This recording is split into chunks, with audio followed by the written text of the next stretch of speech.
Good morning विद्यार्थी मित्रों। छेल्ले આપણે પાંચમા ચેપ્ટરની અંદર મેગ્નેટાઇઝેશન અને મેગ્નેટિક તીવ્રતા એના વિશે સમજૂતી મેળવી। હવે આજે આપણે નવો ટોપિક શીખીએ છીએ કે ચુંબકત્વના સંદર્ભમાં પદાર્થોનું વર્ગીકરણ। ચુંબકત્વના સંદર્ભમાં પદાર્થનું વર્ગીકરણ આ ટોપિક આપણે શીખવું। જેટલા દ્રવ્યો આપણને વ્યવહારમાં મળે છે એ બધાનું આપણે વર્ગીકરણ કર્યું છે ત્રણ ભાગમાં। ચુંબકત્વના સંદર્ભમાં વર્ગીકરણ એ ત્રણ ભાગમાં એનું વર્ગીકરણ કર્યું અને ત્રણ ભાગમાં જે વર્ગીકરણ કર્યું છે એમાંથી એક ડાયામેગ્નેટિક પદાર્થો, બીજા ફેરોમેગ્નેટિક પદાર્થો અને પેરામેગ્નેટિક પદાર્થો। એટલે ડાયા, પેરા અને ફેરામેગ્નેટિક। ડાયામેગ્નેટિક પદાર્થો, પેરામેગ્નેટિક પદાર્થો અને ફેરોમેગ્નેટિક પદાર્થો, આ ત્રણમાં આપણે પદાર્થોનું વર્ગીકરણ કર્યું છે। એટલે ચુંબકત્વના સંદર્ભમાં પદાર્થનું વર્ગીકરણ।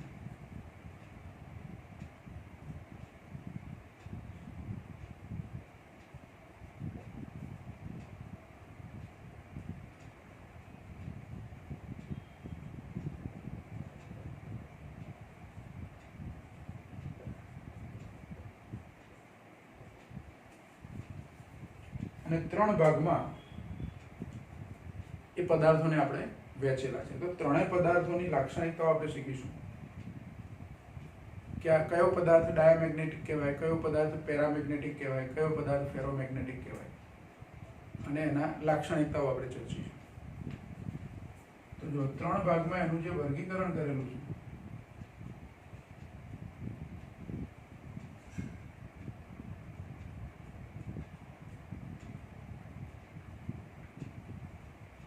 ત્રણે આપણે સાથે સમજીશું।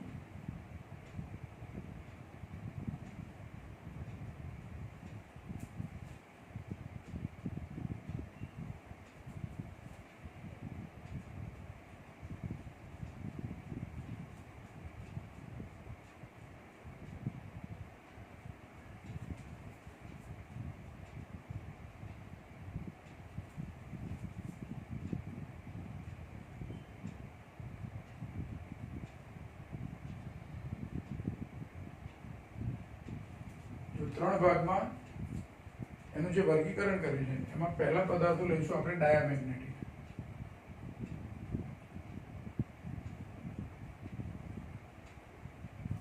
અને ગુજરાતીમાં કેવું હોય તો પ્રતિચુંબકીય કહેવાય।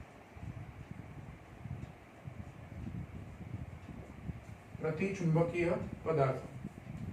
બીજો પ્રકાર છે એ પેરામેગ્નેટિક। પેરામેગ્નેટિક પદાર્થ એટલે એને અનુચુંબકીય કહેવાય।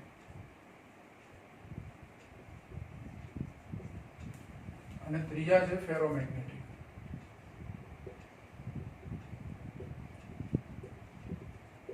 એટલે લો ચુંબકીય।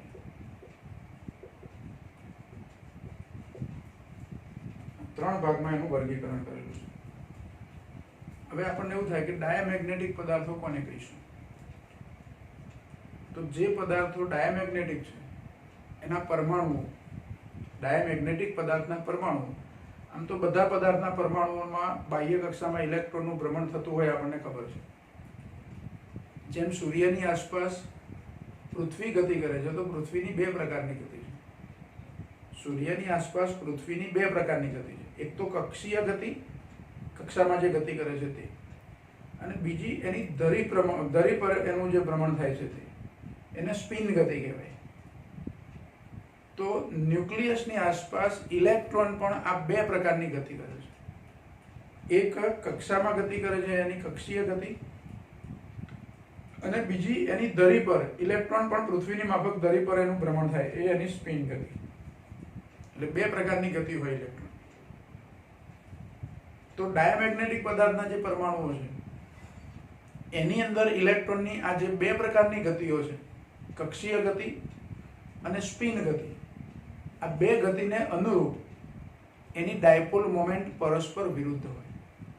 કોઈ એક પરમાણુ લો, ધારો કે કોઈ એક પરમાણુની અંદર કક્ષામાં એક ઇલેક્ટ્રોન લો તો ઇલેક્ટ્રોન જે કક્ષીય ગતિ કરે છે, હવે આપણને એટલી ખબર છે કે વર્તુળાકાર માર્ગે અથવા તો બંધ માર્ગ પર ઇલેક્ટ્રોન ગતિ કરતો હોય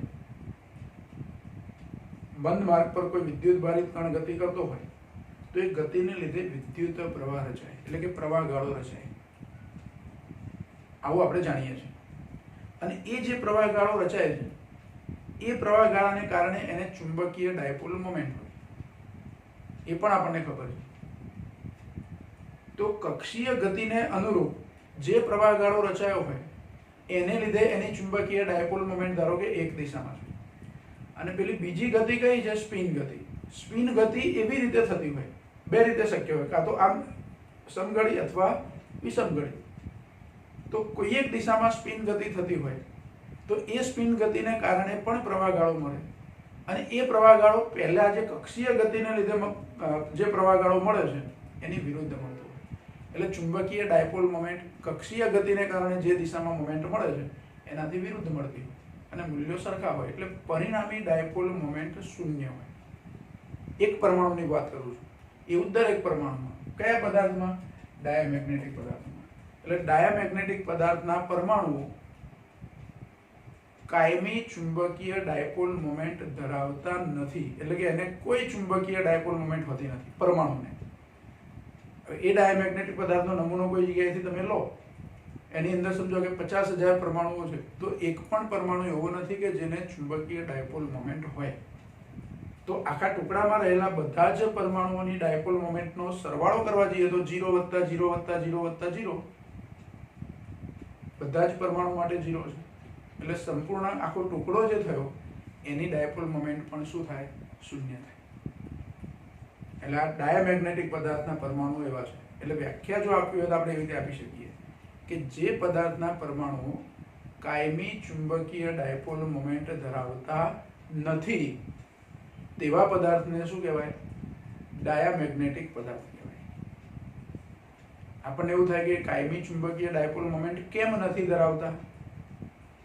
તો એ પરમાણુની કક્ષામાં ભ્રમણ કરતા ઇલેક્ટ્રોનની કક્ષીય ગતિ અને સ્પિન ગતિ એ બંનેને અનુરૂપ ડાયપોલ મોમેન્ટ શૂન્ય થઈ જાય છે.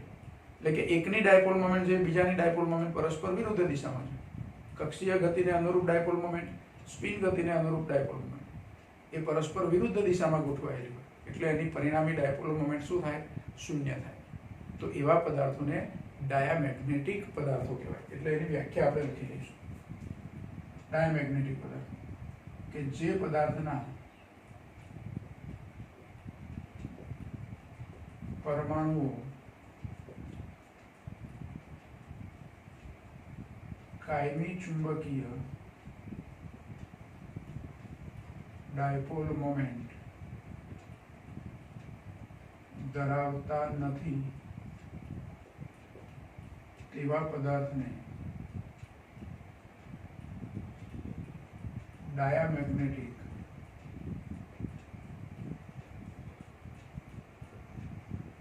પદાર્થ કહે છે. આની વ્યાખ્યા થઈ. કેમ 0 છે એ પણ આપણે કીધું કે કક્ષીય ગતિ અને સ્પિન ગતિને અનુરૂપ ડાયપોલ મોમેન્ટનો સદિશ સરવાળો શું થઈ જાય છે? શૂન્ય થઈ જાય છે. એટલે એક પરમાણુ છે એની ડાયપોલ મોમેન્ટ 0, બીજો પરમાણુ એની ડાયપોલ મોમેન્ટ 0, એમ બધા પરમાણુની ડાયપોલ મોમેન્ટ 0. એટલે સમગ્ર ટુકડો છે એની ડાયપોલ મોમેન્ટ પણ શું થાય? 0 થાય. એટલે કે પરિણામી ડાયપોલ મોમેન્ટ પણ 0 થાય. એવા પદાર્થો કયા છે? તો આવા પદાર્થોની અંદર બિસ્મથ, કોપર, સિલિકોન. જો કયા પદાર્થો ડાયામેગ્નેટિક છે? તો બિસ્મથ, કોપર, સિલિકોન, પછી નાઇટ્રોજન STPA. નાઇટ્રોજન પણ કયું? STPA, સ્ટાન્ડર્ડ ટેમ્પરેચર અને પ્રેશર પર રહેલું નાઇટ્રોજન. પછી પાણી,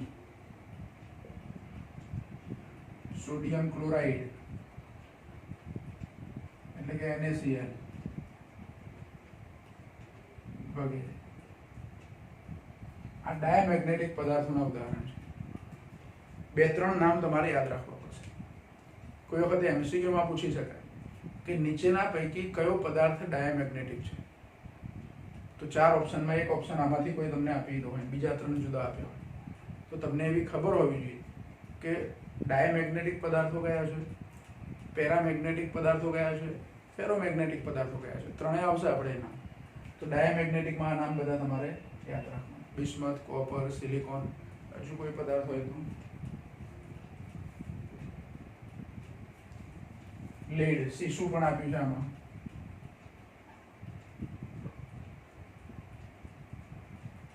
લેડ, પીબી જે કહીએ છીએ તે.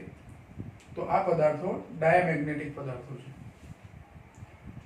હવે આવા પદાર્થોને આપણે ચુંબકીય ક્ષેત્રમાં મૂકીએ તો શું થાય, એની પણ આપણે ચર્ચા કરીશું. પણ અહીંયા જુઓ, આની વ્યાખ્યા સમજી લીધી, ઉદાહરણ લીધું. તો આમાં શું હવે પેરામેગ્નેટિક પદાર્થની વ્યાખ્યા શું થાય?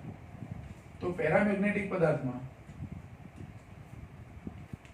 પછી ચુંબકીય ક્ષેત્રમાં શું થાય એ બધાનું સાથે આપણે સમજીશું. હવે અહીંયા જો કાયમી ચુંબકીય ડાયપોલ મોમેન્ટ ધરાવતા નથી, એને બદલે અહીંયા કાયમી ચુંબકીય ડાયપોલ મોમેન્ટ ધરાવે છે. એટલે પેરામેગ્નેટિક પદાર્થમાં શું હોય? તો એની જે ઇલેક્ટ્રોનની કક્ષામાં કક્ષીય ગતિ અને સ્પિન ગતિ બંને એવી રીતે સેટ થયેલા હોય કે જેથી બંનેની ડાયપોલ મોમેન્ટ એક જ દિશામાં હોય. એટલે આપેલો જે પરમાણુ છે એની પરિણામી ડાયપોલ મોમેન્ટ શૂન્ય ના થાય, એને કંઈક ડાયપોલ મોમેન્ટ હોય જ. ડાયામેગ્નેટિકમાં શું હતું? તો કક્ષીય ગતિને અનુરૂપ ડાયપોલ મોમેન્ટ અને સ્પિન ગતિને અનુરૂપ ડાયપોલ મોમેન્ટ પરસ્પર વિરુદ્ધ હતી, એટલે એની પરિણામી ડાયપોલ મોમેન્ટ શૂન્ય હતી. એટલે કે કાયમી ચુંબકીય ડાયપોલ મોમેન્ટ ધરાવતા નથી. જ્યારે અહીંયા કક્ષીય ચુંબકીય ડાયપોલ મોમેન્ટ અને સ્પિન ચુંબકીય ડાયપોલ મોમેન્ટ બંને એક જ દિશામાં હોય, એટલે એની પરિણામી ડાયપોલ મોમેન્ટ શૂન્ય હોતી નથી. એટલે કે કાયમી ચુંબકીય ડાયપોલ મોમેન્ટ ધરાવે છે. કયા પદાર્થો? પેરામેગ્નેટિક પદાર્થ. એટલે અહીંયા આપણે એવું લખી શકીએ કે જે પદાર્થના પરમાણુઓ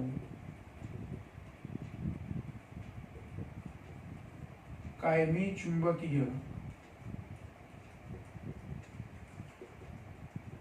ડાયપોલ મોમેન્ટ ધરાવે છે તેવા પદાર્થને પેરામેગ્નેટિક, તેવા પદાર્થને શું કહેવાય? પેરામેગ્નેટિક પદાર્થ કહે છે. કાયમી ચુંબકીય ડાયપોલ મોમેન્ટ ધરાવે છે આવા પદાર્થો શું છે? પેરામેગ્નેટિક પદાર્થો છે. અને આવા પદાર્થના ઉદાહરણમાં aluminium, sodium, calcium, aluminium, sodium, calcium, પછી ઓક્સિજન, એસટીપીએ ઓક્સિજન, પછી કોપર ક્લોરાઇડ,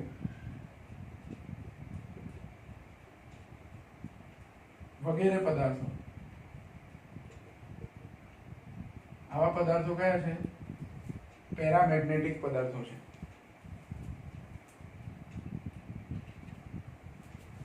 હવે આ જે પદાર્થો છે આમાં કાયમી ચુંબકીય ડાયપોલ મોમેન્ટ છે. તો ફેરોમેગ્નેટિક પદાર્થમાં શું હશે? તો એમાં કાયમી ચુંબકીય ડાયપોલ મોમેન્ટ છે.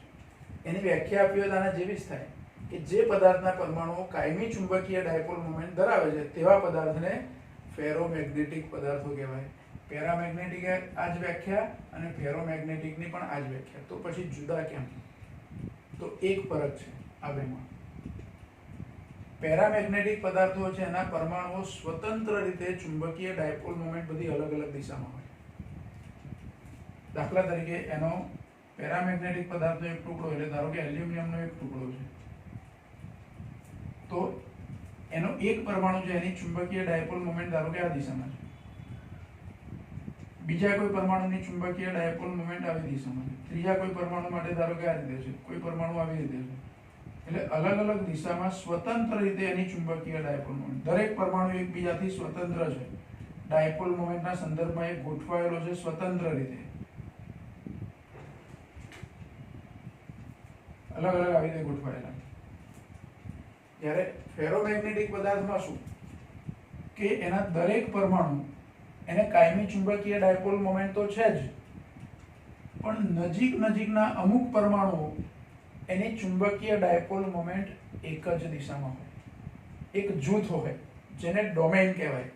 એટલે ફેરોમેગ્નેટિક પદાર્થો છે એ ડોમેઇન પ્રકારનું બંધારણ ધરાવે છે. વ્યાખ્યા તો એની પણ આવી જ થાય કે જે પદાર્થના પરમાણુ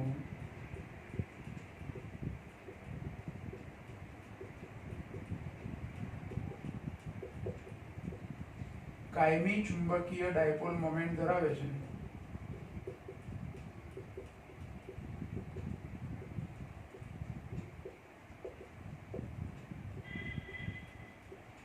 તેવા પદાર્થને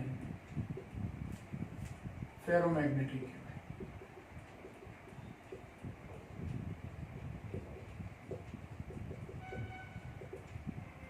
પરંતુ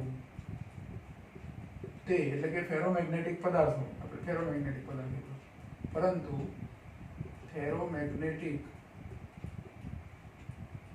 પદાર્થ ડોમેઇન બંધારણ ધરાવે છે. આ ફરક છે. આમાં ડોમેઇન બંધારણ જોવા મળતું નથી. ડોમેઇન એટલે શું? તો ડોમેઇન એટલે એક જૂથ, અને એક ડોમેઇન હોય, એક ડોમેઇન તો એમાં લગભગ 10^11 જેટલા પરમાણુ હોય. એટલે ધારો કે ફેરોમેગ્નેટિક પદાર્થ, અને કયા ઉદાહરણ છે એ પણ લઈ લઈએ આપણે. ફેરોમેગ્નેટિક પદાર્થમાં શું આવશે?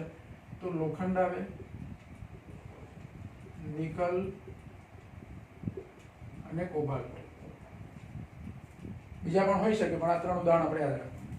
તો લોખંડ, નિકલ, કોબાલ્ટ વગેરે આ જે પદાર્થો છે એ ફેરોમેગ્નેટિક છે, જે ડોમેઇન પ્રકારનું બંધારણ ધરાવે છે. એનો મતલબ આપણે કીધું કે એક ડોમેઇન હોય તેમાં લગભગ 10^11 જેટલા પરમાણુઓ હોય એક ડોમેઇન.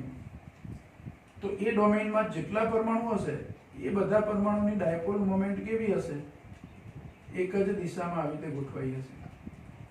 આવા પરમાણુઓનું એક જૂથ હશે, અને એ જૂથ એટલે કે એક નાનો ટુકડો એને કહી દઉં તો આ જે ટુકડો છે, આખો ટુકડો, એને પરિણામી ડાયપોલ મોમેન્ટ પણ હોય. અને એ પરિણામી ડાયપોલ મોમેન્ટમાં આ બધાની સંયુક્ત રીતે એક ડાયપોલ મોમેન્ટ બતાવું પરિણામી, તો ધારો કે આ દિશામાં છે, તો આખો એક ટુકડો છે. આમાં એવું ટુકડા જેવું હોતું નથી. બીજું કે પેરામેગ્નેટિક પદાર્થો છે એ દરેક પરમાણુ સ્વતંત્ર રીતે એક ચુંબક છે. એક પરમાણુ તમે લો તો એનો એ ચુંબક છે, કારણ કે એને ડાયપોલ મોમેન્ટ છે. ડાયપોલ મોમેન્ટ 0 નથી. પણ બધા પરમાણુઓ જે આ રીતે એમની ડાયપોલ મોમેન્ટો અસ્તવ્યસ્ત ગોઠવાયેલી છે, એટલે પરિણામી ડાયપોલ મોમેન્ટ આખા ટુકડાની લઉં તો 0 થાય, કારણ કે ડાયપોલ મોમેન્ટ સદિશ રાશિ છે. એટલે આ બધા અસ્તવ્યસ્ત સદિશોનો સરવાળો કરીએ તો 0 થાય. હવે આમાં શું હોય? તો આ એક ડોમેઇન, પછી બીજી ડોમેઇન હોય એની પડોશી ડોમેઇન ધારો કે, તો એ પડોશી ડોમેઇનનો કોઈ પરિણામી ડાયપોલ મોમેન્ટ ધારો કે આ બાજુ છે, તો આના 10^11 જેટલા જે પરમાણુ છે બધાની ડાયપોલ મોમેન્ટ આવી રીતે હશે. એ રીતે કોઈ ત્રીજી ડોમેઇન છે ધારો કે, તો આની ડાયપોલ મોમેન્ટ આવી દિશામાં આપણને મળે છે. એમ બધી ડોમેઇન એની ડાયપોલ મોમેન્ટ આવી અલગ અલગ દિશામાં આપણને મળે.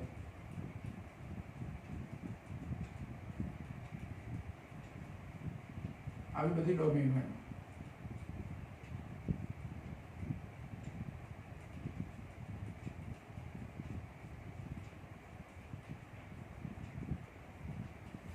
આવું ડોમેઇન બંધારણ.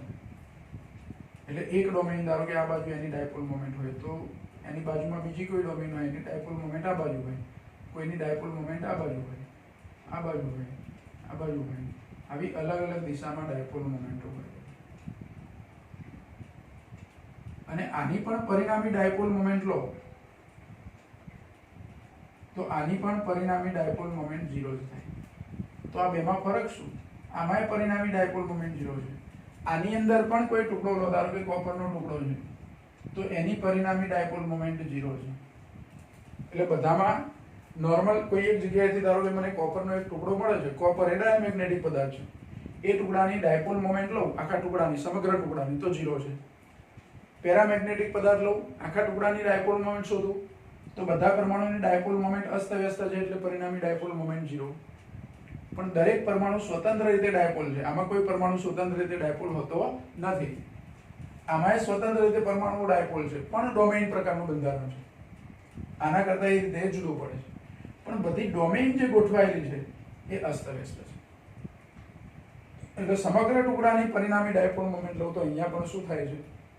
0 થાય છે. એટલે જુઓ, આ વર્ગીકરણમાં ત્રણેયની વ્યાખ્યા યાદ રાખવાની. આ બેની વ્યાખ્યા સરખી જ છે, પણ એક વધારામાં અહીંયા લખવાનું છે કે ફેરોમેગ્નેટિક પદાર્થો ડોમેઇન બંધારણ ધરાવે છે. એ વધારાનું છે એમાં. પછી દરેકના ઉદાહરણ આપવાના, બરાબર, કે કયા કયા પદાર્થો ડાયામેગ્નેટિક છે, કયા પદાર્થો પેરામેગ્નેટિક છે, કયા પદાર્થો ફેરોમેગ્નેટિક છે. દરેકની પરિણામી ડાયપોલ મોમેન્ટ 0 થાય. હવે બાહ્ય ચુંબકીય ક્ષેત્રમાં મૂકીએ તો શું થાય? દરેક પદાર્થ આને હું બાહ્ય ચુંબકીય ક્ષેત્રમાં મૂકું તો શું થાય? જો અહીંયા અત્યારે હાલ કોઈ પદાર્થનો ટુકડો આપણે બતાવ્યો છે, એ બાહ્ય ચુંબકીય ક્ષેત્રમાં નથી. એને બાહ્ય ચુંબકીય ક્ષેત્રમાં મૂકીએ તો શું થાય? બાહ્ય ચુંબકીય પાછા સમાન ચુંબકીય ક્ષેત્રમાં મૂકીએ તો શું થાય? અસમાન ચુંબકીય ક્ષેત્રમાં મૂકીએ તો શું થાય? એવું આના માટે પણ અને આના માટે, બરાબર. તો પહેલા અહીંયા આપણે ડાયામેગ્નેટિક પદાર્થને બાહ્ય ચુંબકીય ક્ષેત્રમાં મૂકીએ તો શું થશે તે સમજીએ.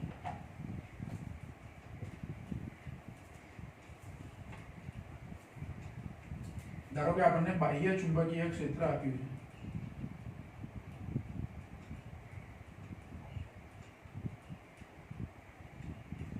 અને મેં સમાન ચુંબકીય ક્ષેત્ર લઈએ છીએ.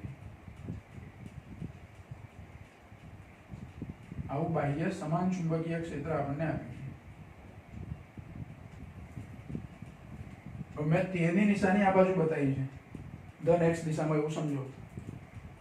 તો બાહ્ય ચુંબકીય ક્ષેત્ર ઉત્પન્ન કરતો સોર્સ, એનો ઉત્તર ધ્રુવ આ બાજુ હશે અને દક્ષિણ ધ્રુવ આ બાજુ હશે. જો આવું ચુંબકીય ક્ષેત્ર કેવી રીતે મેળવી શકીએ? તો બે મોટા ગજિયા ચુંબકો સામસામે ગોઠવી દેવાના. એક ગજિયો ચુંબક, બીજો ગજિયો ચુંબક. એ બેની વચ્ચે થોડી જગ્યા રાખવાની. એક ગજિયા ચુંબકનો આ બાજુ, મારી જોડે આ બાજુ જે ગજિયો ચુંબક છે ડાબી બાજુ, એ ચુંબકનો ઉત્તર ધ્રુવ અહીંયા આ બાજુ રાખું છું અને દક્ષિણ ધ્રુવ આ બાજુ પાછળ છે. તો બીજું ચુંબક લઉં, એનો આ બાજુ મારે દક્ષિણ ધ્રુવ રાખવાનો. એટલે અસમાન ધ્રુવો બે ચુંબકના સામસામે રાખી અને વચ્ચે જગ્યા રાખીને બે ચુંબક ગોઠવી દેવાના. પણ એ બે ચુંબક લેવાના કેવા? તો આના ચુંબકનું, આ ચુંબકનું જેટલું ધ્રુવમાન હોય એટલું જ ધ્રુવમાન ધરાવતું બીજું ચુંબક, એટલે કે સરખી તીવ્રતાવાળા બે ચુંબકો લેવાના અને એની વચ્ચે અમુક જગ્યા રાખવાની. એટલે બે ચુંબકની વચ્ચે જે ચુંબકીય ક્ષેત્ર હશે આવી રીતે સમાન ચુંબકીય ક્ષેત્ર મળે. એટલે ટૂંકમાં સમાન ચુંબકીય ક્ષેત્ર તમે મેળવી શકો એવી ગોઠવણ કરી શકો. એવા ચુંબકીય ક્ષેત્રમાં એક ડાયામેગ્નેટિક પદાર્થનો એક ટુકડો, દાખલા તરીકે કોપર, તો અહીંયા ડાયામેગ્નેટિક પદાર્થનો ટુકડો અહીંયા ચુંબકીય ક્ષેત્રમાં મૂકી દીધો આપણે.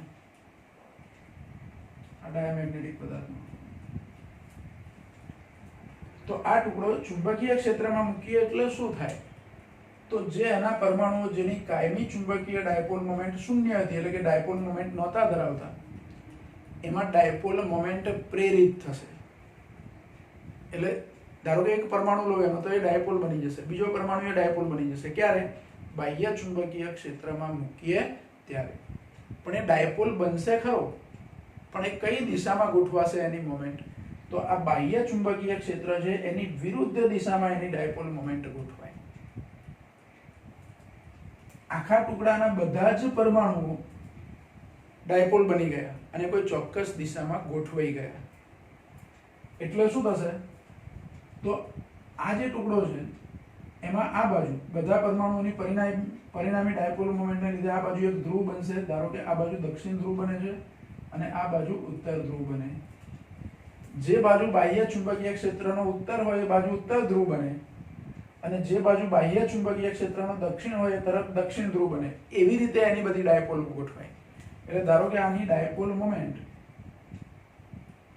એક પરમાણુ એનો પ્રવાહ ગાળો બતાવું તો એ પ્રવાહ ગાળો એવી રીતે હશે કે એની ડાયપોલ મોમેન્ટ આ બાજુ હોય, એટલે કે એનું ચુંબકીય ક્ષેત્ર પણ આ બાજુ હશે. એટલે બાહ્ય ચુંબકીય ક્ષેત્ર કરતા વિરુદ્ધ દિશામાં એ ગોઠવાય છે.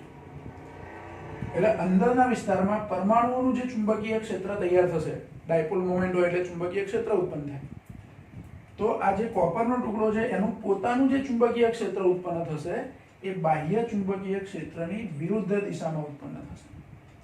એટલે અંદરના વિસ્તારમાં શું થશે કે બહારનું ચુંબકીય ક્ષેત્ર અને કોપરના ટુકડાનું ચુંબકીય ક્ષેત્ર પરસ્પર વિરુદ્ધ આવે. એટલે પરિણામી તીવ્રતા અંદરના વિસ્તારમાં શું થાય? ઘટે. અને બહારના વિસ્તારમાં પરિણામી ચુંબકીય ક્ષેત્ર વધે. એટલે અહીંયા હવે ધારો કે બીજી થોડીક અમુક ક્ષેત્ર રેખાઓ બતાવું.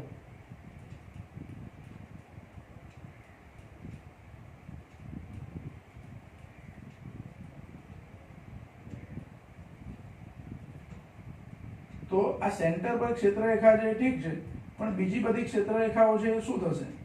તો આ ક્ષેત્રરેખા અહીંથી આમ બેન્ડ થશે અને અહીંયાથી આમ જશે. એટલે આ ચુંબકીય ક્ષેત્રરેખા પણ એવી રીતે બેન્ડ થશે. આવું થશે. અહીંયા નીચેના ભાગમાં એવું થશે.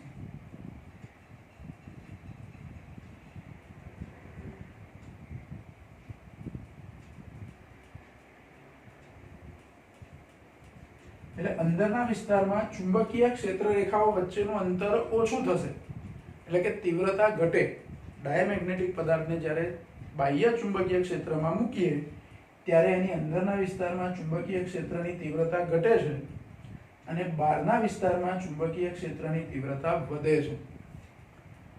અને જો એવું ઘણી વખત એવું થાય કે અંદરની ચુંબકીય ક્ષેત્ર ટુકડાનું પોતાનું અને બાહ્ય ચુંબકીય ક્ષેત્રો સરખા થઈ જાય તો અંદરના વિસ્તારમાં પરિણામી ચુંબકીય ક્ષેત્ર શૂન્ય થઈ જાય.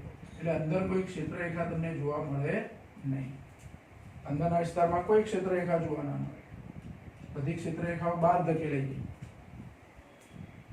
ચુંબકીય ક્ષેત્ર જે હતું તો જે ચુંબકીય ક્ષેત્રરેખાઓ ટુકડાની બરાબર સામે આવતી હોય ટુકડાની બાજુમાંથી પસાર થઈ જાય. આમ બાજુમાંથી પસાર થઈ જાય બેન્ડ થઈને. અંદર કોઈ ચુંબકીય ક્ષેત્રરેખા જોવા મળે નહીં. આવું થઈ શકે. અંદરના વિસ્તારમાં પરિણામી ચુંબકીય ક્ષેત્ર શૂન્ય થઈ ગયું એટલે કે આવી કોઈ ચોક્કસ અસર જોવા મળી કે જેમાં આપેલા ટુકડાની અંદર કોપરનો ટુકડો તમે ચુંબકીય ક્ષેત્રમાં એવી રીતે મૂકો કે જેથી એની અંદર પરિણામી ચુંબકીય ક્ષેત્ર શૂન્ય થાય. આવી અસર જે જોવા મળે સૌ પ્રથમ મિઝનર નામના વૈજ્ઞાનિકે શોધી કાઢેલી. અને આવું કયા પદાર્થોમાં શક્ય બને? તો ડાયામેગ્નેટિક પદાર્થો. અને જે વખતે એમાં ચુંબકીય ક્ષેત્ર અંદરના વિસ્તારમાં શૂન્ય થઈ જાય તે વખતે સુપર કંડક્ટર બની ગયું કહેવાય. શું બની ગયું? Super conductor. સુપર કંડક્ટર એનો મતલબ અતિ સુવાહક. સુપર કંડક્ટર એટલે શું? અતિ સુવાહક. એવા વાહકો કે જેની અંદરના વિસ્તારમાં ચુંબકીય ક્ષેત્ર શૂન્ય થઈ ગયું છે એટલે એનો અવરોધ વિદ્યુત અવરોધ લગભગ શૂન્ય થઈ ગયો. એનો વિદ્યુત અવરોધ કેવો થઈ ગયો? લગભગ શૂન્ય. અને આવી જે અસર જોવા મળે કે જે પદાર્થોનો વિદ્યુત અવરોધ લગભગ શૂન્ય થઈ ગયો એવા પદાર્થોને સુપર કંડક્ટર કહેવાય. એની વાહકતા અનંત થઈ જાય અને અવરોધકતા શૂન્ય થઈ જાય અથવા લગભગ શૂન્ય થઈ જાય. વાહકતા ઘણી મોટી મળે અને અવરોધકતા બહુ જ નાની મળે, અવગણી શકાય એટલી. તો એવા પદાર્થોને સુપર કંડક્ટર કહેવાય. એમાં જે અસર જોવા મળે છે એને મિઝનર અસર કહેવાય. કઈ અસર કહેવાય? મિઝનર અસર. મિશનર અથવા મિઝનર એવું બોલાય.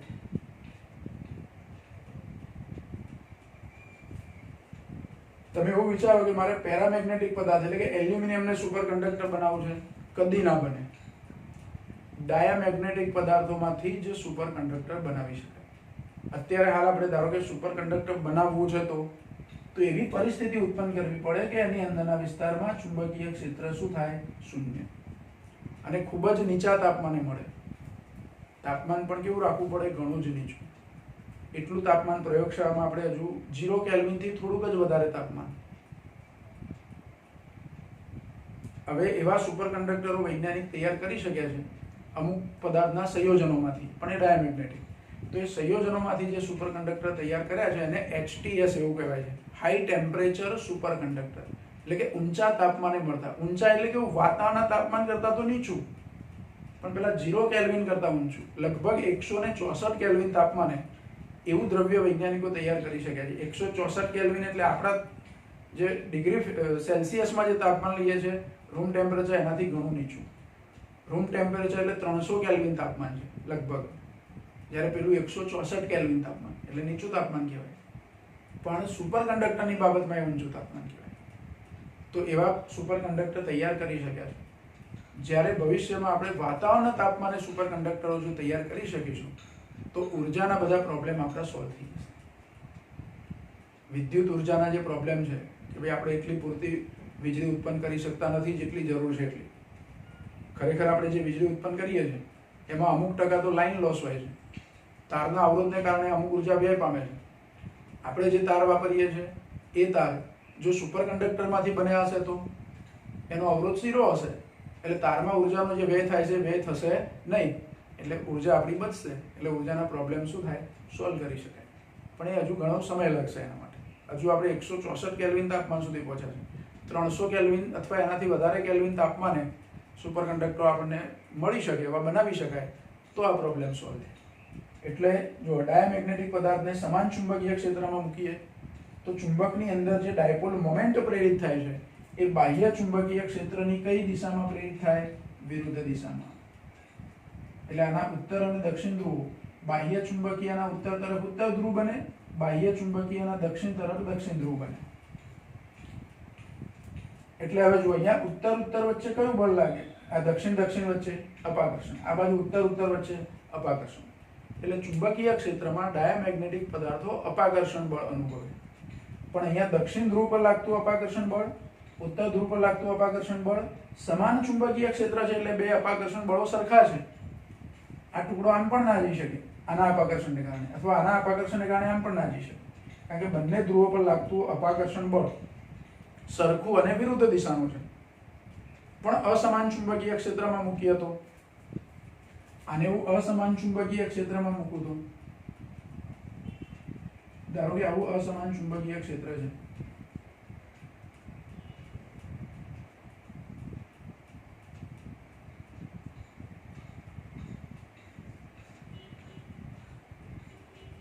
બાહ્ય ચુંબકીયનો આ બાજુ ધારો કે ઉત્તર છે, આ બાજુ દક્ષિણ, બાહ્ય ચુંબકીય ક્ષેત્ર. એમાં મેં એક કોપરનો ખૂબ જ હલકો ટુકડો અહીંયા મૂકી દીધો. ધારો કે કોપરનો એક નાનો ટુકડો મૂક્યો. આ બાજુ કયો ધ્રુવ બનશે? અહીંયા કીધું એ પ્રમાણે દક્ષિણ. આ બાજુ કયો ધ્રુવ બનશે? ઉત્તર. પણ હવે અહીંયા જુઓ, અહીંયા બંને ધ્રુવો સરખી તીવ્રતાવાળા ક્ષેત્રમાં હતા. બંને ધ્રુવો સરખી તીવ્રતાવાળા ક્ષેત્રમાં હતા, એટલે બંને પર અપાકર્ષણ બળ સરખું અને વિરુદ્ધ દિશાનું હતું. અહીંયા દક્ષિણ ધ્રુવ છે, આમ જેમ આ બાજુ જઈએ આપણે ધન એક્સ દિશામાં એમ તીવ્રતા વધતી જાય છે. તો દક્ષિણ ધ્રુવ પાસે તીવ્રતા વધારે હશે અને ઉત્તર ધ્રુવ જ્યાં હશે ત્યાં તીવ્રતા કેવી હશે? ઓછી હશે. એટલે ઉત્તર ધ્રુવ પર જે અપાકર્ષણ બળ લાગે છે આ ઉત્તરને કારણે, જે આ બાજુ હશે, અને દક્ષિણ પર જે અપાકર્ષણ બળ લાગે છે તે આ બાજુ હશે, પણ વધારે હશે. દક્ષિણ ધ્રુવ પર લાગતું અપાકર્ષણ બળ વધારે અને ઉત્તર ધ્રુવ પર લાગતું અપાકર્ષણ બળ ઓછું. તો આ ટુકડો છે એની પર પરિણામી બળ કઈ તરફ લાગે? આ બાજુ લાગે. પરિણામી બળ આ તરફ લાગશે, અને પરિણામી બળ એ બાજુ લાગશે. તો આ ટુકડો છે એ જો ખૂબ જ હલકો હોય કે જે ગતિ કરી શકે એમ હોય બળને કારણે, ખરેખર તો આ બળનું મૂલ્ય બહુ ઓછું હોય. હું ભારે લોખંડનો ટુકડો મૂકું તો એ ગતિ ના કરી શકે. આપણે પહેલા ચેપ્ટરમાં એવું શીખેલા કે અસમાન વિદ્યુત ક્ષેત્રમાં ડાયપોલ. કોરા વાળમાં ફેરવેલો કાંસકો, એ કાંસકાની નજીક કાગળના નાના ટુકડા રાખીએ છીએ તો એ કાગળના ટુકડા કાંસકા તરફ શું થાય છે? આકર્ષાય છે. એક્ઝેક્ટ આવું ઉદાહરણ. તો જેમ કાગળનો ટુકડો નાનો ટુકડો હલકો છે, એમ કોપરનો કાગળના ટુકડા જેટલો હલકો ટુકડો આપણે લેવો પડે. એટલે એની ફોઇલ, વરખ જેને કહીએ આપણે, ખૂબ જ નાની ફોઇલ કોપરની, એવો ટુકડો અહીંયા મૂક્યો હોય તો એ ગતિ કરતો દેખાય પણ ખરો આપણને. કઈ દિશામાં ગતિ કરે? પ્રબળ ચુંબકીય ક્ષેત્રથી નિર્બળ તરફ. પ્રબળ એટલે જ્યાં વધારે તીવ્રતા છે ત્યાંથી ઓછી તીવ્રતા તરફ એ ટુકડો ગતિ કરે. આપણને એવું લાગે કે જાણે કે ચુંબક, આપણે ચુંબક ધારો કે રાખ્યું હોય તો ચુંબકથી એ ટુકડો દૂર જાય. નોર્મલ ચુંબક હોય તો લોખંડના ટુકડાને શું કરે? આકર્ષે. લોખંડ એ ફેરોમેગ્નેટિક પદાર્થ છે, તો લોખંડ જેવા પદાર્થોને ચુંબક આકર્ષે છે. કોપર જેવો હલકો પદાર્થ હોય તો ચુંબકથી દૂર જાય. અપાકર્ષણ બળ લાગે એની પર. ચુંબકથી કયું બળ લાગે? અપાકર્ષણ બળ. તો અસમાન ચુંબકીય ક્ષેત્રમાં ડાયામેગ્નેટિક પદાર્થને મૂકવામાં આવે તો એ પ્રબળથી નિર્બળ ચુંબકીય ક્ષેત્ર તરફ ગતિ કરે, અથવા પરિણામી બળ એના પર એ તરફ લાગે. ભારે ટુકડો હોય તો ગતિ ના કરે, તમે કાગળનો આખું નોટનું એક પેજ લીધું હોય અને પછી કાસ્કો માથામાં ફેરવો છો કોરા વાળમાં અને કાસ્કાને પેજની તરફ નજીક રાખો તો પેજ આકર્ષાય આખું? ના. કેમ કે આખા પેજનું વજન એટલું વધારે છે કે જે પેલું આકર્ષણ બળ છે એના પ્રમાણમાં એનું વજન બળ વધારે છે, એટલે એ આખું પેજ ગતિ ના કરે. એટલે આપણે ટુકડા કેવા કરીએ છીએ? નાના નાના ટુકડા કરીએ છીએ. તો એવો નાનો ટુકડો એ કાંસકા તરફ આકર્ષાય છે. એવી રીતે ડાયામેગ્નેટિક પદાર્થનો નાનો ટુકડો જે ખૂબ જ હલકો હોય એવો ટુકડો અસમાન ચુંબકીય ક્ષેત્રમાં મૂકીએ તો પ્રબળથી નિર્બળ ચુંબકીય ક્ષેત્ર તરફ એ ગતિ કરે છે. કાગળનો ટુકડો છે કાંસકા તરફ ગતિ કરે છે, એટલે કે પ્રબળ વિદ્યુત ક્ષેત્ર તરફ ગતિ કરે છે. એનાથી ઉલટું છે. એટલે આ ડાયામેગ્નેટિક પદાર્થોની ચર્ચા થઈ. જો તમને પ્રશ્ન પરીક્ષામાં એવો પૂછાય 2 કે 3 માર્કમાં કે ડાયામેગ્નેટિક પદાર્થો પર નોંધ લખો અથવા ટૂંક નોંધ લખો, આમાં કોઈ સૂત્ર તમારે તારવવાનું નથી, તો કઈ ચર્ચા આપણે કરવી પડે? તો પહેલા તો એની વ્યાખ્યા આપી દો. કયા પદાર્થો ડાયામેગ્નેટિક છે તે કહી દો. ડાયામેગ્નેટિક પદાર્થોને સમાન ચુંબકીય ક્ષેત્રમાં મૂકીએ તો શું થાય? આકૃતિ સાથે એની ચર્ચા કરો. અસમાન ચુંબકીય ક્ષેત્રમાં મૂકીએ તો શું થાય? એની ચર્ચા કરો. ડાયામેગ્નેટિક પદાર્થોમાં પરિણામી ચુંબકીય ક્ષેત્ર શૂન્ય થાય તો એ સુપર કંડક્ટર તરીકે વર્તે છે. એ અસર જે જોવા મળે એને મિશનર અસર કહેવાય. આનો ઉલ્લેખ કરો. અને બીજું કે ડાયામેગ્નેટિક પદાર્થોની ચુંબકીય સસેપ્ટિબિલિટી ઋણ હોય. ગઈ વખતે છેલ્લા લેક્ચરમાં આપણે શીખેલા ચુંબકીય સસેપ્ટિબિલિટી કાય એમ એવું લખેલું આપણે, આવી સંજ્ઞા વાપરેલી ચુંબકીય સસેપ્ટિબિલિટી કાય એમ. બુકમાં જો ખાલી કાય સંજ્ઞા જ વાપરી છે, એટલે એકલા કાય લખો તોય ચાલે, એ ચુંબકીય સસેપ્ટિબિલિટી છે. આ એમ નથી લખ્યું, પણ આપણે ચુંબકીય સસેપ્ટિબિલિટી માટે કાય એમ સંજ્ઞા વાપરીએ છીએ. વિદ્યુત સસેપ્ટિબિલિટી એટલે કે ઇલેક્ટ્રિક સસેપ્ટિબિલિટી માટે આપણે કાય ઈ સંજ્ઞા વાપરેલી છે ઓલરેડી. અહીંયા E for electric field, M four magnetic field. તો ચુંબકીય ક્ષેત્ર માટે આ જે અચળાંક છે ચુંબકીય સસેપ્ટિબિલિટી, એ ડાયામેગ્નેટિક પદાર્થો માટે આ ચુંબકીય સસેપ્ટિબિલિટી કેવી હોય? ઋણ હોય.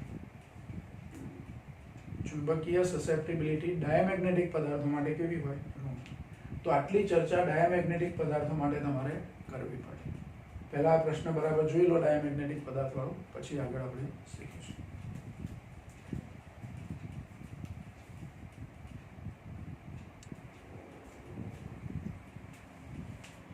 પછી જો પેરામેગ્નેટિક પદાર્થો એને સમાન ચુંબકીય ક્ષેત્રમાં અને અસમાન ચુંબકીય ક્ષેત્રમાં મૂકીએ તો શું થાય પેરામેગ્નેટિક પદાર્થો માટે? તો ડાયામેગ્નેટિકની માફક જ પેરામેગ્નેટિક પદાર્થ માટે પણ ચુંબકીય ક્ષેત્રમાં એની પર શું અસર થાય તે જોવાનું. ધારો કે કોઈ ડાયામેગ્નેટિક પદાર્થ એને આપણે સમાન ચુંબકીય ક્ષેત્રમાં મૂકીએ છીએ. આ સમાન ચુંબકીય ક્ષેત્ર. આવા સમાન ચુંબકીય ક્ષેત્રમાં ધારો કે એક એલ્યુમિનિયમનો ટુકડો છે આપણી પાસે.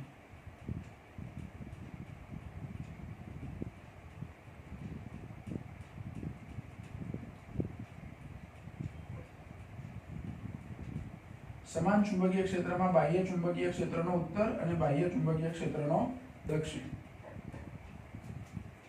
હવે આ એલ્યુમિનિયમ એટલે કે પેરામેગ્નેટિક પદાર્થનો ટુકડો છે, એના પરમાણુઓ તો ડાયપોલ મોમેન્ટ ઓલરેડી ધરાવતા જ હતા, ઝીરો નહોતી. અહીંયા ડાયામેગ્નેટિકમાં શું હતું કે બાહ્ય ચુંબકીય ક્ષેત્રમાં મૂકીએ એ પહેલા તો એને કોઈ ચુંબકીય ડાયપોલ મોમેન્ટ નહોતી, એટલે ચુંબકીય ક્ષેત્રમાં મૂક્યા પછી એમાં ડાયપોલ મોમેન્ટ પ્રેરિત થઈ ડાયામેગ્નેટિકમાં. આમાં તો ઓલરેડી ચુંબકીય ડાયપોલ મોમેન્ટ છે, પણ બધી ડાયપોલ કેવી ગોઠવાયેલી છે? અસ્તવ્યસ્ત. દરેક પરમાણુની ડાયપોલ મોમેન્ટ અલગ અલગ દિશામાં છે. જ્યારે એને ચુંબકીય ક્ષેત્રમાં મૂકીએ છીએ ત્યારે એ બધી ડાયપોલ બાહ્ય ચુંબકીય ક્ષેત્રની હાજરીમાં ચુંબકીય ક્ષેત્રની દિશામાં ગોઠવાય છે. અહીંયા વિરુદ્ધ દિશામાં મોમેન્ટ પ્રેરિત થતી હતી, અહીંયા ચુંબકીય ક્ષેત્રની દિશામાં બધી ડાયપોલ ગોઠવાય. એટલે આની અંદર ધારો કે કોઈ એક પરમાણુની નમૂના રૂપ આપણે ડાયપોલ મોમેન્ટ બતાવીએ તો એનો પ્રવાહ ગાળો આ રીતે હોય, તો ધારો કે આ બાજુ એની ડાયપોલ મોમેન્ટ ગોઠવાઈ, પ્રેરિત થતી નથી. ઓલરેડી ડાયપોલ મોમેન્ટ તો છે, ખાલી એને ગોઠવવાનું છે. તો બધા જ પરમાણુઓ, ધારો કે આ પેરામેગ્નેટિક પદાર્થનો ટુકડો છે, તો બધા જ પરમાણુની ડાયપોલ આવી રીતે ચુંબકીય ક્ષેત્રની દિશામાં લાઇનસર શું થાય? ગોઠવાઈ જાય. એટલે આની અંદર પણ આવી ગોઠવણ થાય, અને એ ગોઠવણને કારણે એના બે ધ્રુવો બને, આ ચુંબક જેવું બની ગયું. હવે એલ્યુમિનિયમનો ટુકડો તમે સમાન ચુંબકીય ક્ષેત્રમાં મૂકો એટલે બધી ડાયપોલ લાઇનસર વ્યવસ્થિત એક જ દિશામાં ગોઠવાય છે એટલે જાણે કે એ એલ્યુમિનિયમનો ટુકડો ચુંબક બની ગયો. તો એના ધ્રુવો પણ બનવાના. તો આ બાજુ એનો દક્ષિણ ધ્રુવ બને. જે બાજુ બાહ્ય ચુંબકીય ક્ષેત્રનો ઉત્તર હોય એ બાજુ અહીંયા દક્ષિણ ધ્રુવ બને, અને જે બાજુ બાહ્ય ચુંબકીય ક્ષેત્રનો દક્ષિણ હોય એ બાજુ ઉત્તર ધ્રુવ બને. એટલે હવે શું થશે? તો આનું પોતાનું ચુંબકીય ક્ષેત્ર આવી રીતે હશે. બહારના વિસ્તારમાં શું થાય? તો ઉત્તરથી દક્ષિણ તરફ, અને અંદર દક્ષિણથી ઉત્તર તરફ. એટલે અહીં જો બાહ્ય ચુંબકીય ક્ષેત્રની જે ક્ષેત્રરેખા હતી આ બાજુ છે, ચુંબકનું પોતાનું ચુંબકીય ક્ષેત્ર એનાથી વિરુદ્ધ. અહીંયા અંદરના વિસ્તારમાં પરસ્પર વિરુદ્ધ ચુંબકીય ક્ષેત્રો મળતા હતા. બહારનું ચુંબકીય ક્ષેત્ર અને ચુંબકનું પોતાનું ચુંબકીય ક્ષેત્ર અંદરના વિસ્તારમાં પરસ્પર વિરુદ્ધ હતા. પણ બહારના વિસ્તારમાં તમે લો તો ઉત્તરથી દક્ષિણ એની ક્ષેત્રરેખા આમ જાય. એટલે બહારનું ચુંબકીય ક્ષેત્ર જે દિશામાં હોય એ જ દિશામાં બહારના વિસ્તારમાં ચુંબકીય ક્ષેત્ર થાય. અહીં આનાથી ઉલટું, બહારના વિસ્તારમાં ચુંબકીય ક્ષેત્ર બાહ્ય ચુંબકીય ક્ષેત્ર કરતાં વિરુદ્ધ થાય એલ્યુમિનિયમના ટુકડાનું, અને અંદરના વિસ્તારમાં બંને ચુંબકીય ક્ષેત્રો એક જ દિશામાં થાય. એટલે અંદરના વિસ્તારમાં તીવ્રતા વધી જાય, કારણ કે ચુંબકનું પોતાનું ચુંબકીય ક્ષેત્ર અને એ જ દિશામાં બાહ્ય ચુંબકીય ક્ષેત્ર અંદરના વિસ્તારમાં. એટલે આપણને એવું લાગે કે જાણે કે આ બહારથી આ જે ચુંબકીય ક્ષેત્ર રેખા હતી એ અહીંથી ટુકડાની નજીક આવે એટલે બેન્ડ થઈને ટુકડામાં થઈને પસાર થઈને પછી આમ જતી રહે. એટલે અહીંયાથી કોઈ ચુંબકીય ક્ષેત્ર રેખા આ રીતે ટુકડાની અંદરથી દાખલ થાય અને પછી આમ જતી રહે. એટલે અહીંયા બહારના વિસ્તારમાં ચુંબકીય ક્ષેત્ર રેખાઓ વચ્ચેનું અંતર વધી જાય. અંતર વધી જાય ક્ષેત્ર રેખાઓ વચ્ચેનો મતલબ તીવ્રતા ઘટી જાય. એટલે પેરામેગ્નેટિક પદાર્થને બાહ્ય ચુંબકીય ક્ષેત્રની અંદર મૂકવામાં આવે સમાન ચુંબકીય ક્ષેત્રમાં, તો એ પેરામેગ્નેટિક પદાર્થની અંદરના વિસ્તારમાં તીવ્રતા વધી જાય છે અને બહારના વિસ્તારમાં તીવ્રતા ઘટી જાય છે. અને એમાં જે ચુંબકીય ધ્રુવો બને છે એ પોતે એક ચુંબક બને છે. તો બાહ્ય ચુંબકીય ક્ષેત્રના જે ધ્રુવો હોય એનાથી વિરુદ્ધ પ્રકારના ધ્રુવો એની નજીક બને છે. બાહ્ય ચુંબકીય આ બાજુ ઉત્તર હોય તો આ બાજુ દક્ષિણ બને, આ બાજુ દક્ષિણ હોય તો અહીંયા ઉત્તર ધ્રુવ બને. એટલે ક્ષેત્રની દિશામાં બધી ડાયપોલ ગોઠવાઈ. અહીંયા જે ડાયપોલ હતી એ બધી ચુંબકીય ક્ષેત્રની દિશામાં, બાહ્ય ચુંબકીય ક્ષેત્રની એ રીતે ગોઠવાઈ. બીજું, સમાન ચુંબકીય ક્ષેત્ર છે એટલે આ બાહ્ય ચુંબકીય ક્ષેત્રનો દક્ષિણ અને આ ટુકડો જે મૂક્યો પેરામેગ્નેટિકનો એનો ઉત્તર, એ બે વચ્ચે કયું બળ લાગે? નજીક નજીક છે એટલે તો આકર્ષણ બળ લાગે. અહીંયા આકર્ષણ બળ લાગે તો આ ટુકડાનું શું થાય? તો દક્ષિણ ધ્રુવ, આના ટુકડાના દક્ષિણ ધ્રુવ પર લાગતું આકર્ષણ બળ અને ઉત્તર ધ્રુવ પર લાગતું આકર્ષણ બળ સમાન મૂલ્યના હોય, સમાન ચુંબકીય ક્ષેત્ર હોય તો. એટલે પરિણામી બળ શું થાય? શૂન્ય થાય. આ ઉત્તર ધ્રુવ છે એને આમ ખેંચે છે, આ દક્ષિણ ધ્રુવ છે એને આમ ખેંચે છે, પણ બે સરખા બળથી વિરુદ્ધ દિશામાં. એટલે પરિણામી બળ શું થાય? શૂન્ય થાય. પણ આવી રીતે ધારો કે અસમાન ચુંબકીય ક્ષેત્રમાં મૂકીએ તો પેરામેગ્નેટિક પદાર્થને જો અસમાન ચુંબકીય ક્ષેત્રમાં મૂકવામાં આવે, બાહ્ય અસમાન ચુંબકીય ક્ષેત્ર, આવું અસમાન ચુંબકીય ક્ષેત્રમાં મૂકીએ તો બાહ્ય ચુંબકીયનો ધારો કે આ બાજુ દક્ષિણ એટલે ઉત્તર અને આ બાજુ દક્ષિણ. હવે એલ્યુમિનિયમનો ટુકડો એટલે કે પેરામેગ્નેટિક પદાર્થનો હલકો ટુકડો અહીંયા મૂકીએ. આ બાજુ કયો ધ્રુવ બનવાનો એનો? ઉત્તર તરફ દક્ષિણ અને દક્ષિણ તરફ ઉત્તર. તો હવે કયા ધ્રુવ પર વધારે બળ લાગશે? જે વધારે તીવ્રતામાં હશે એની પર. આ ઉત્તર પર આકર્ષણ બળ જે લાગવાનું બાહ્ય દક્ષિણને લીધે એ આ બાજુ લાગવાનું, આની પર આકર્ષણ બળ લાગવાનું એ આ બાજુ લાગવાનું. પણ જે વધારે તીવ્રતાવાળા વિસ્તારમાં છે આ ઉત્તર ધ્રુવ, એની પર આ બળ વધારે લાગતું હશે અને આ ઓછું લાગતું હશે. તો પરિણામી બળ કઈ તરફ થાય? વધુ તીવ્રતા તરફ. એટલે પેરામેગ્નેટિક પદાર્થના ટુકડાને, ખૂબ જ હલકા ટુકડાને અસમાન ચુંબકીય ક્ષેત્રમાં મૂકવામાં આવે તો ઓછી તીવ્રતાથી વધારે તીવ્રતા તરફ ગતિ કરે. આમ જેમ કાગળનો ટુકડો કાંસકા તરફ ગતિ કરે એવી રીતે. જ્યારે અહીંયા એનાથી ઉલટું, ડાયામેગ્નેટિક પદાર્થનો હલકો ટુકડો હોય તો તમે અસમાન ચુંબકીય ક્ષેત્રમાં લઈ જાઓ. એટલે ધારો કે કોપરનો એક હલકો ટુકડો છે અને એને એક ગજિયા ચુંબકના ચુંબકીય ક્ષેત્રની નજીક લઈ જાઓ તો કોપરનો ટુકડો આકર્ષાય નહીં, અપાકર્ષાય. અને ખૂબ જ હલકો ટુકડો હોય કાગળ જેવો તો એ દૂર જતો તમને દેખાય. જેમ જેમ ચુંબક નજીક લઈ જવાનું દૂર જતો જાય. જ્યારે અહીંયા શું થાય તો એલ્યુમિનિયમનો ટુકડો અને ખૂબ જ હલકો હોય. આમ તો એ ચુંબક નથી, ધ્યાન રાખો, એલ્યુમિનિયમનો ટુકડો એ ચુંબક નથી, પણ એ ટુકડાને ચુંબકીય ક્ષેત્રમાં ચુંબકની નજીક લાવીએ અને ખૂબ જ હલકો હોય તો એની પર લાગતું બળ એ ચુંબક તરફ હોય. એટલે જાણે કે ચુંબક તરફ આકર્ષાય છે એવું લાગે. આ એલ્યુમિનિયમનો ટુકડો એના ચુંબકીય ક્ષેત્રમાં મૂકીએ ત્યારે એ ચુંબક તરીકે વર્તી શકે, કારણ કે બધી ડાયપોલ એની ક્ષેત્રની દિશામાં ગોઠવાઈ જવાય. પણ જેવો એને ચુંબકીય ક્ષેત્રમાંથી બહાર કાઢી લો એટલે ચુંબકત્વ જતું રહે. એનું કાયમી ચુંબક તમે બનાવી શકો નહીં. પેરામેગ્નેટિક પદાર્થ, પેરામેગ્નેટિક પદાર્થ ચુંબક તરીકે ક્યાં સુધી વર્તે? તો જ્યાં સુધી એને ચુંબકીય ક્ષેત્રમાં રાખ્યો છે ત્યાં સુધી.